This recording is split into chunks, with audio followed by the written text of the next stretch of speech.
గుళ్ళు చెన్నయ్య అనే ఆ వ్యక్తి గత 2 రోజులుగా మమ్మల్ని వేధిస్తూ ఉన్నాడు. ఆ అబ్బాయి వచ్చేసి మద్యం సేవించి మేము అంగన్వాడీ స్కూల్‌లో పిల్లలతో కలిసి ఆడుకుంటూ ఉంటే అతను వచ్చేసి దుర్భాషలాడి మమ్మల్ని నానా విధాలుగా రభస చేస్తూ ఉన్నాడు. అదేంటి అని అడిగిన దానికి మమ్మల్ని కొట్టడానికి వచ్చాడు ఆ అబ్బాయి.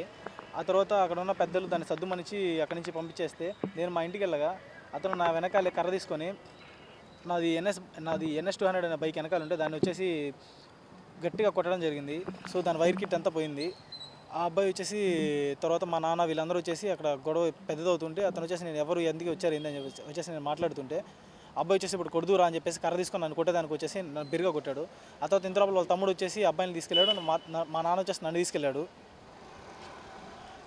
నన్ను తీసుకెళ్ళాడు. ఆ తర్వాత రోజు నేను యథావిధిగా నా నా నా డ్యూటీకి నేను వెళ్తున్నాను. ఆ తర్వాత వచ్చేసి తర్వాత రోజు నైట్ వాళ్ళ పాటికి వాళ్ళు అక్కడ తిరుగుతూ ఉన్నారు. నేను పట్టించుకోలేదు వాళ్ళని. నా పాటికి నేను ఉన్నాను. పెద్దవాళ్ళు ఎందుకులే అది ఇది అని అంటే వాళ్ళ అసభ్యకరంగా పదజాలంతో మమ్మల్ని లంజా కొడక, నెమ్మందంగా ఎందుకురా నువ్వు పుట్టడం, మగోడు అయితే రారా అది ఇది అని చెప్పి మాట్లాడుతూ ఎవరు చెప్పారని తెలియదు కానీ అబ్బాయి అయితే చాలా ఎక్కువగా మాట్లాడుతూ ఉన్నారు.